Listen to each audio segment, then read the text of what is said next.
Hi, folks. Welcome to Founder Friday. If you've been with us before, welcome back to our monthly series. And if you're here for the first time, well, still welcome.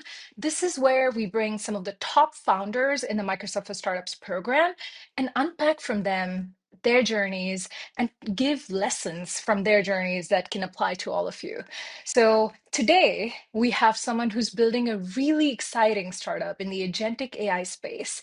But let's just talk about agents, especially because a lot of the conversation about agents is about models. Like, what's the best model? What's the intelligence? How do we make it? What's the best one to make it autonomous? And so on. But really, when you start actually building these agents and try to make them work in production, there's a new set of questions that emerges. Well, what does permissions look like? What does identity look like? What does reliability? How do you bring in trust and so on? And our founder today is solving that problem. So welcome, Alex Salazar, the CEO and co-founder of Arcade.dev. Alex, thank you for joining us. Oh, thank you for having me. I appreciate it. Yeah. We're so excited to have you, Alex, because there's so much that we can learn from your stories. I'd love for everyone to just first hear, can you tell us about your background, your journey, and how that led to you founding Arcade? Yeah. Arcade's my second company. Way back when I started an authentication company for developers. Login screens, password resets, user registration as an API, direct competitor to Auth0, and Okta acquired us. And then there I led product for developer products and all the net new products. So I've spent most of my career in identity and also in developer products, developer tools. And so the origin story of Arcade was we were building an agent. We were trying to build an agent for site reliability engineering, tell you why a server had crashed or why you were seeing, high latency on a service. And in an effort to build that agent, we had to talk to a lot of other systems. We had to go talk to the servers, the databases, the observability systems. And we realized that no one had really invented a way of doing scoped access to these different systems. And so we had to give ourselves super admin access to everything. And we knew that no one would ever buy that. No one in their right minds would have an agent with super admin access. And so coming from an identity background, we knew how to solve that problem. So we tackled it. We spent a few months on it. We got it working. And then we realized that we had solved a problem that was much bigger and much more important than the original site reliability agent. And the market was eager for it. And so we ultimately pivoted to go sell that as a standalone product. And then it had very much evolved into what it is today and as an MCP or actions runtime so that you can connect an agent to Arcade and make it very easy to connect to anything else that you have, whether it's Outlook or SharePoint or CRM or anything else in the business. And it's all authenticated, authorized, and governed in a way that makes everybody comfortable. Um, and so we stumbled into it. And love it because you didn't just you stumbled into it, but that's because you experienced it firsthand, and then you saw how Yeah. this problem really applies to everyone. And this is also where, I mean, we have a lot of founders in our program that are building startups that are at the agent application layer. Yeah. Made an intentional decision to stay at the agent infrastructure layer. Can you tell us a little bit about that part too? Well, I mean, part of it is I love infrastructure. I've been in infrastructure my whole career, and I absolutely love, the plumbing. And so, um, but in this scenario specifically, it was not intentional, frankly. Um, Similarly, we had, we'd planned on ultimately solving, um, you can call a site reliability agent infrastructure, but in practice, it's kind of really more of an application, just happens to be focused on infrastructure. Uh, but because we had so much background in infrastructure, when we ran into a real infra problem, we just happened to have a lot of domain expertise, a lot of depth that made us unique in our ability to solve those problems. And then the market was very quick to reinforce that's what people wanted from us. And so Right. we really followed the market signals. And it's so interesting where one more thing that's super unique is I know a lot of founders where the question they're constantly getting asked from investors is, hey, is this a feature or is this a company? And yes, you do have infrastructure experience in the past, but how did you know that, hey, this could become a company in itself? I mean, I think domain really played into that, like domain expertise. Having spent most of my career, in the identity and authentication and authorization spaces, you pick up a general sense of where the market and architectural boundaries are, and you pick up a lot of history, frankly, of what has worked and what hasn't worked. And so part of it is looking at what we predict will be the rough shape of the product, predict what we think the rough shape of the ecosystem will look like. What will likely get baked into the agents, what will likely not get baked into the agents, and the models, and then looking at history and going, oh well, that shape is roughly like Okta and Auth0 and my last company StormPath, and they all did really really well. So we have a lot of confidence that this is a standalone business, and and then similarly, VCs. It's very easier for VCs to make those statements and challenge conversations that way. But the truth is, they don't really know either.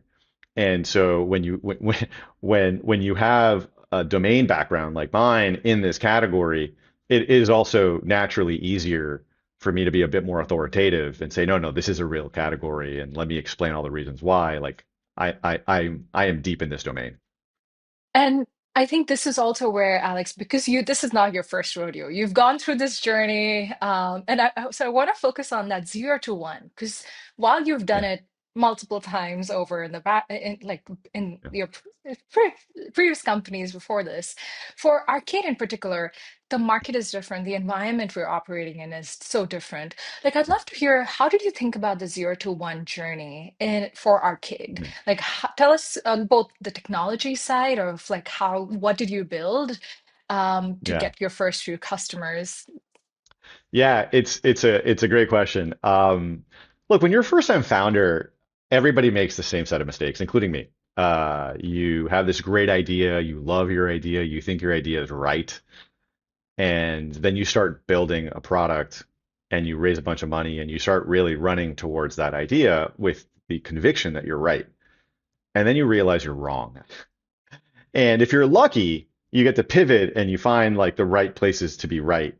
Um, And so second time around, we accepted that we were wrong. Like we didn't even know how we were wrong, but we knew we were wrong. We just didn't know how. And so we front loaded all that, let's call it discovery. And so even though we'd raised money, my co-founder Sam, who was one of the lead AI engineers at Redis, he and I just sat in a WeWork, didn't hire anybody. I had prevented him from writing any product code. And so, the mandate to him was like, don't pour any concrete. You can do experimental engineering, but don't you dare build any product code. And so everything we had was completely fake. We had PowerPoint slides and Figmas, and we just went out and we were having 2 customer calls a day, trying to legitimately sell something that wasn't real and to see if they would buy it. And we would say, no, this product's real. It's 100K, whatever. We'd throw some big numbers out to see if how people would react. And we just kept doing that 2 times a day, every single day to see if people cared. And we were getting like an okay-ish signal on the site reliability engineering agent. But when we tested many months later, when we tested this actions runtime, this ability to connect to other services and have them authorized, the signal we got was extreme. And so we knew we had something. And that's a point at which we started to hire people. That's a point at which we started to deploy capital. That's a point at which we started to actually build production code, or, as we refer it internally, we started to pour concrete. Concrete. I think it is so interesting to hear you say that, especially because you are right. As founders, we have an idea, and it's often really hard to get the mold of how we are thinking about the idea out of our heads.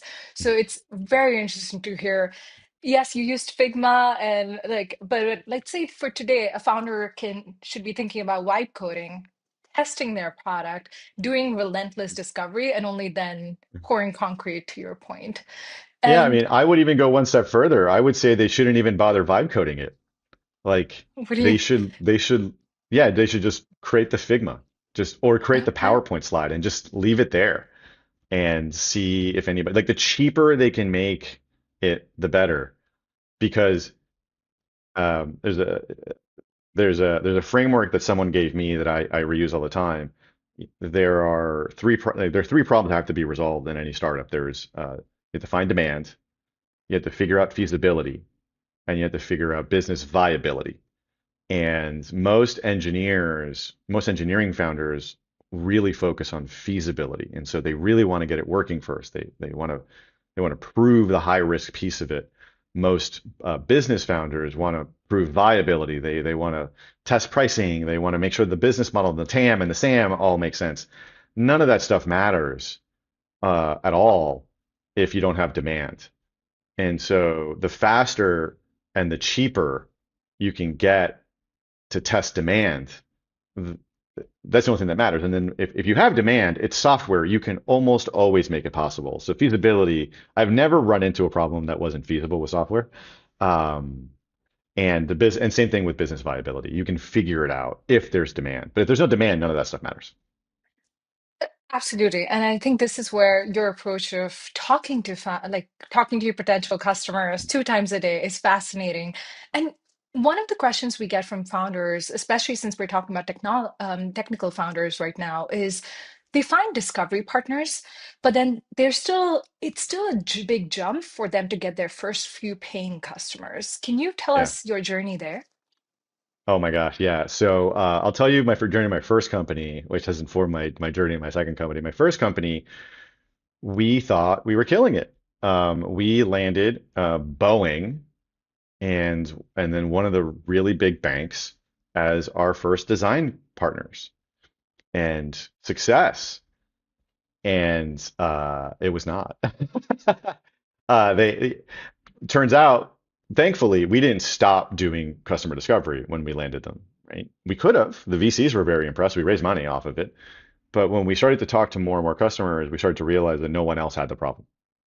Like it was just isolated to these very, very, very, very large companies with very, very unique requirements, and the rest of the market didn't care.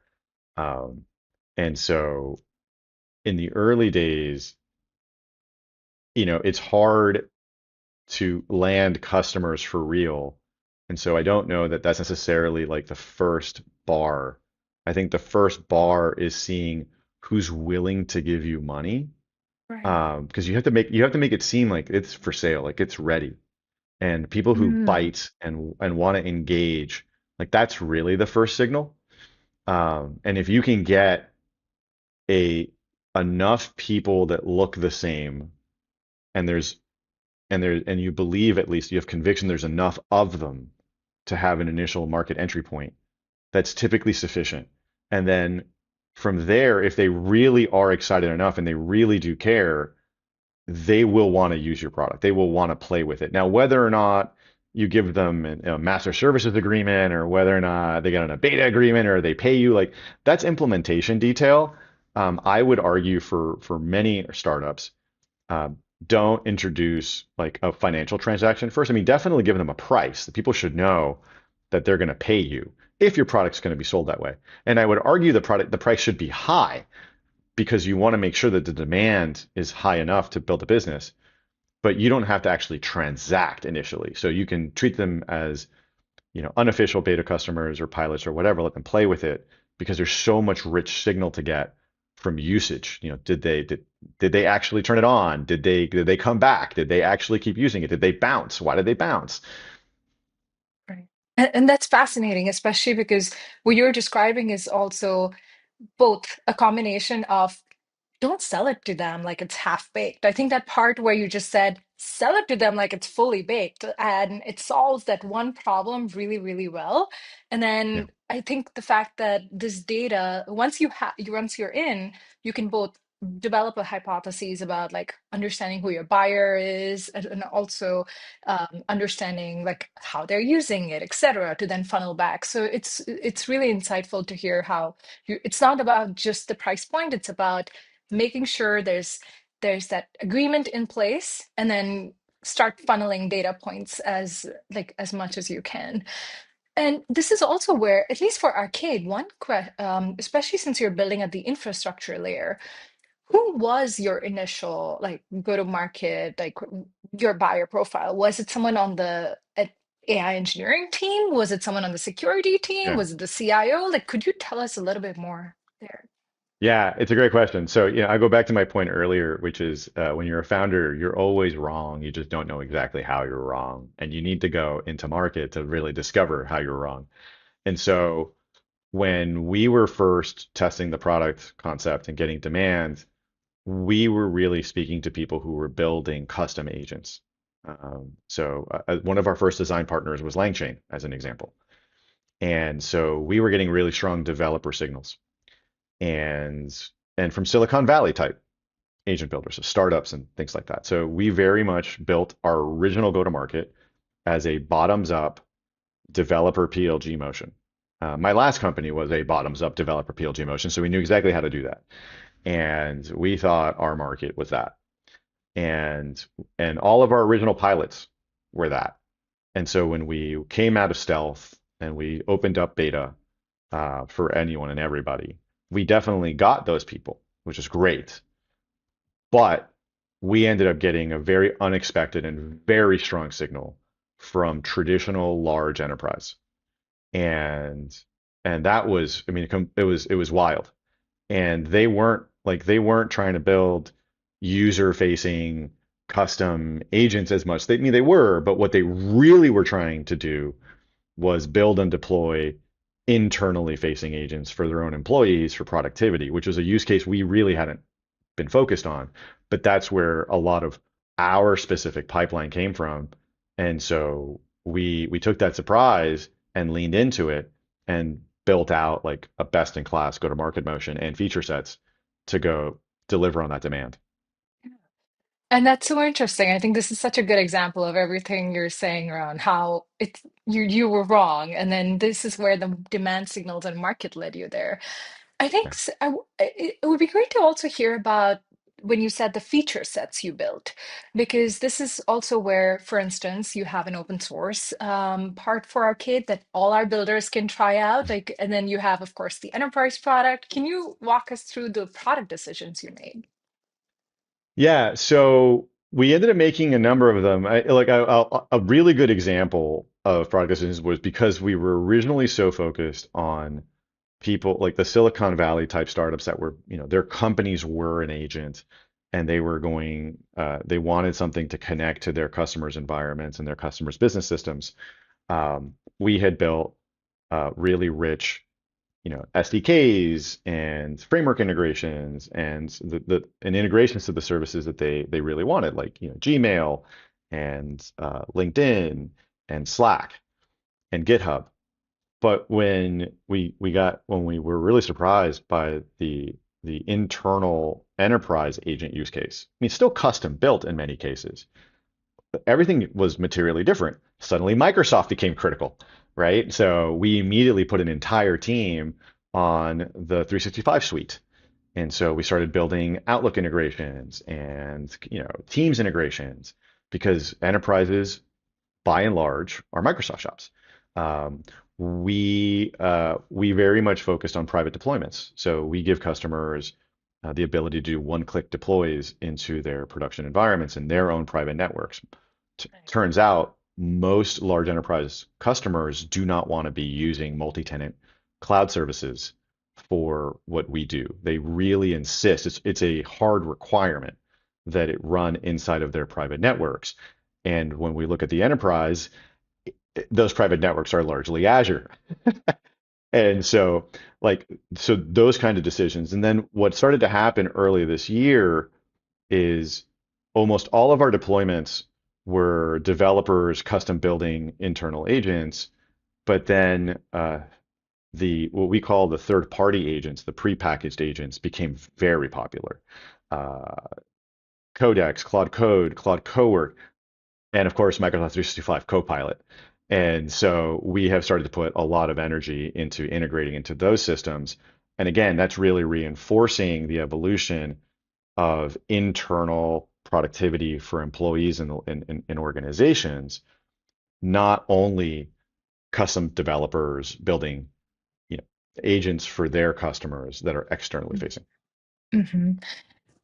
Yes, and I think this is where I want to call out how we started off with you're already integrating within the Microsoft, whether it's Azure or Office 365. You are now also you're in our Microsoft. You've always been in the Microsoft for Stars program, but we've expanded our relationship earlier this year. You're now in the Microsoft for Startups Pegasus program as well. Could you We're speak a very little excited. bit to like how your experience has been and what value have you seen from this partnership? Look, it's been great. The, the biggest thing for us is customer environments are complicated. Um, we sell to organizations that have, you know, more than 100 employees, typically in the hundreds or even thousands of employees. And so they have all kinds of heterogeneous environments and different versions of it and different flavors of it. And we have to deal with all of that. And a lot of it is Microsoft related. It's a lot of Azure, a lot of, the Office suite. And so having the support and the guidance to help us get those things right so that both we and Microsoft can walk in hand and show a customer a great experience. Like to the customer, it feels like turnkey and everything just magically works is really powerful. Yeah. And this is where that's a great starting point. And then because we've expanded to our go-to-market relationship, I'm looking forward to just taking that to the next level here Yeah. together. And then, Yeah. so I want to bring it back to just maybe your work with enterprises. I've seen some of those customers that you're working with. If because we also have a community of enterprise teams that are interested in working with startups. So, Yeah. if for anyone here who is building AI agents within enterprises, what would your top tips be for them? Oh my gosh. Well, obviously use Arcade, but um, Shameless plug is okay. yeah, shameless plug. But look, we see everybody's racing to build or deploy AI agents in their organizations. I mean, everybody got the memo that this is the future, and if they don't get there fast enough, they're going to be the blockbuster of their category, and that's great, and we all see it. Um, where where we see people being most successful is when they pick one team or one project or one workflow to automate first, and it's typically a really high value, like, but yet narrow place to start that is also lower risk because they have the room to experiment, but then they can get high ROI. ROI has become like the most important three-letter acronym in AI in 2026. And so that's how we see that working out really well. And where we see the most success is not so much in autonomous agents. We're seeing them, but we're not seeing them at scale. What we're really seeing most success is people giving agents to end users, whether it's software developers, but more importantly, where we're seeing the highest ROI is actually in the rest of the organization, the general white collar worker. Now, whether it's a custom agent that was built specifically for a particular business unit, a particular workflow, or they're using a general agent like Copilot from Microsoft, that's where we're seeing the bulk of the higher probability value. And then to really get value out of it, you've got to connect it to the business systems because an agent just generating text, it just isn't that valuable. Like you really have to automate workflows, which means you have to reach into the CRMs and the ERPs and the email systems and the messaging systems and mutate data, change data, you potentially delete things, manage transactions. But if you're going to get into that level of implementation, which is where the ROI is, you then have to start thinking about risk. You have to start thinking about governance and authorization, and that's where we come in. And where we've seen people ultimately fall down at this stage is they either uh, give the agent itself its own permissions. We call this service accounts or machine identity. But then the problem becomes who has access to the agent. And so if you create an agent to do something in compensation and the intern has access to the agent, does that mean the intern has access to the CEO's compensation? And the answer is obviously no.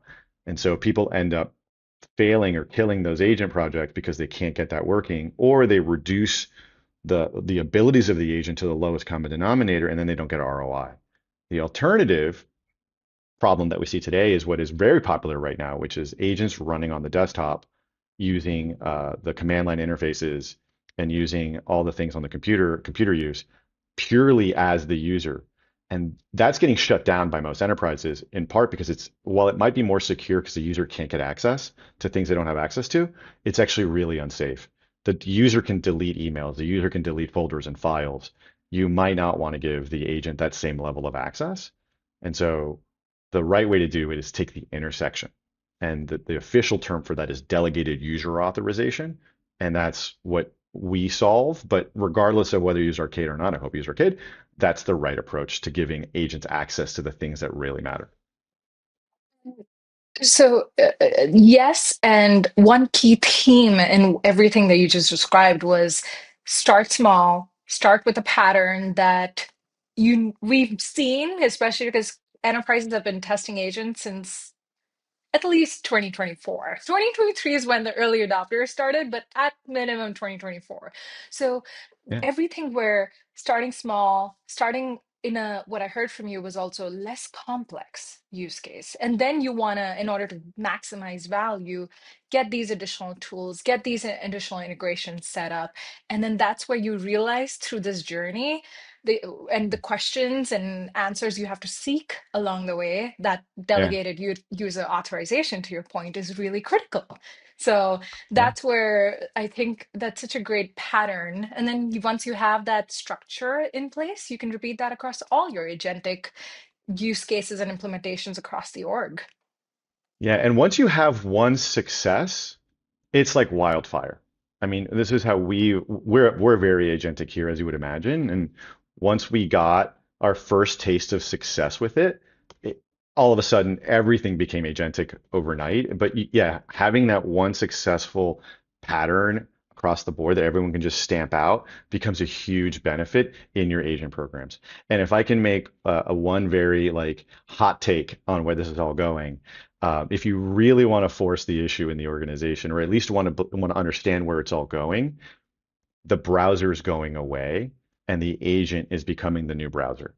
And so the right way to think through how all this stuff should work is like if I don't have a browser on my machine and I'm using Copilot or something, how can I still achieve all the same things? And that will help you have the right North Star for what's needed in your agent infrastructure. That's so interesting, especially because we are already seeing that. And the closest example that's super relevant is our builders, like the developers on the Microsoft in the ecosystem. They're not using a browser. They've got five different terminals opened up, and they live and breathe in that terminal. And of course, there's Yeah. a few interesting startups that are in our program that are solving what that new browser and experience would look like. So that's such a fascinating hot take. I guess one more question is, in that case, like sticking on to your hot takes, where do you see agentic applications in enterprises in the next, let's say, year or two? I mean, frankly, everywhere. What we see start to happen is the moment you get a working, functional, high value agent in the hands of a user, almost immediately they start to capture and want to capture more and more of their job, right? They want to automate the toil of their job. It's the very first thing everybody wants to do, which is why skills are so popular right now. And so you start to capture in skills all the things that you know how to do, but you don't want to do anymore. And and so I think if I look forward in 2027, I think most employees will lean hard into agents. We see it happening very quickly, and they're going to help. They're going to be actually helping you automate more and more of your workflows, not actually. There's this narrative of employees being the counterparty of automation. We see the opposite. We see employees being very forward-footed on automation because they want to work on the higher value stuff, and the agents are really there to support them. And there's actually a ton of research on this. I think Stanford or somebody found that they call it the cyborg model, where humans plus agents are much more effective than a human alone or an agent alone. And that's what we're also seeing in our organization and in our customers' organizations. And so I think human agent interaction is where all the ROI is, at least for the next 24 months. Got it. And that is so fascinating. Team, what we will do is we'll look for this report that Alex just mentioned and link that below so you can reference it. But if there's anything, Alex, that like is so clear from all of this, there's going to be more agents, new experiences, new problems. And then I'm glad that Arcade is solving one of those new problems that are coming from this agentic world. Yeah. I know we're at time, but Alex, thank you so much for your time today. Where can people find you or learn more about Arcade? Yeah, I mean, the first step is go to arcade.dev, check us out, sign up for the service, try it out, give us feedback, and follow us on social media and on YouTube. All the links are at the bottom of the website. Awesome. Well, Alex, thank you again for joining us. We learned so much from you today about both everything Yeah, from your journey, the conviction you built, your focus on just discovery and not building or pushing building and as much as you can, to we're learning about new terms like delegated user authorization. So appreciate your time. Thank you for joining us and sharing with thank our you. community your journey.